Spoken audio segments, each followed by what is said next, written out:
Соответственно, здесь самый простой вывод. Ты берешь свои мечты, свои, не вот эти, считаешь, сколько это стоит, и дальше понимаешь, либо ты учишься зарабатывать вот столько денег, либо ты подходишь к зеркалу, посылаешь себя далеко, со словами: чувак, у тебя никогда ничего не было и не будет, нежели богато и нехер начинать, мы с тобой чмо, и уходишь. Очень помогает еще написать письмо детям. У кого дети есть маленькие, классно помогает, у кого нет, можно будущему ребенку написать. Пишешь: здравствуй, мой дорогой сынок. Сейчас тебе уже 20 лет, и ты знаешь, я знаю, что ты закончил дерьмовый институт в нашем стрёмном городе, потому что у меня не было денег на то, чтобы дать тебе образование в Гарварде. Ты знаешь, твой папка лох, потому что когда ему показывали бизнес-возможности, он очковал. Он задавал лишние вопросы из серии: так не бывает. Почему? Потому что. Ну почему? Ну потому что не бывает никогда. Потому что когда ему рассказали интересную идею, он сказал: я подумаю. Над чем? У тебя есть другой вариант? Покажи мне другой вариант, где с такими минимальными, мизерными вложениями, это даже вложениями это назвать нельзя, ты получаешь международный бизнес, без границы, без таможни, без кучи геморроев в виде СЭС, пожарных и т.д. и т.п., где тебе будут помогать, обучать, и профессионалы будут за тебя рассказывать презентации. Покажи мне бизнес, где ты можешь продавать деньги, не будучи банкиром, не вкладывая в это миллионы. Я подумаю. Вот над этим подумай. Неважно, понял ты то, о чем я тебе рассказывал, или не понял. Неважно, нравлюсь тебе я или не нравлюсь. Все равно. Это твоя жизнь. Ее можно легко посчитать. Простейшая арифметика. Я надеюсь, что этому тебя в школе научили. Оторви шоры, сядь, посиди, подумай.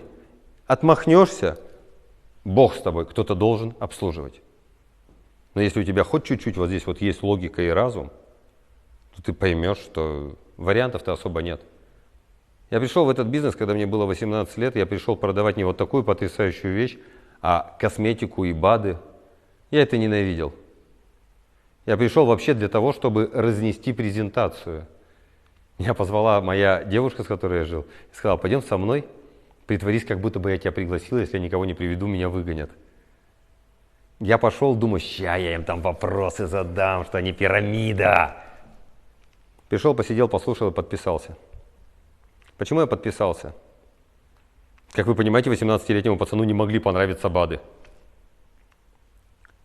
А может быть из-за того, что печальное тяжелое детство и розовые очки упали еще в младенчестве. О том, что ни хрена не случится просто так. Не прилетит волшебник на голубом вертолете. Не будет палки-выручалки и рыбку уже зажарили. Нет чуда. Кто мечтал найти чемодан с деньгами? И я мечтал. Только я очень рано понял, что никто не хочет потерять чемодан с деньгами. И никто тебе ничего не даст в этом мире. Вы уже взрослые люди, и вы должны понять одну простую истину. Вы сами творите свой мир. И если у тебя не хватает ума, дерзости или творилки, то welcome на рабочие места к другим творцам. А мы с вами знаем, что это весьма неблагодарное занятие, просто по результату тех, кто на эти рабочие места ходит на протяжении всей жизни. Тебе сегодня 30 лет, задумайся, когда было 20. Вчера щелк, и тебе 30. Кому-то из вас уже 40. Когда было 20? Вчера. Ты скажешь, ну как же, за день 30, а тут вот уже 40. 40 еще быстрее. А 50 еще быстрее. И у тебя ни хрена не меняется в твоей жизни. Нет, сопротивляется она. Хоть сопротивляйся.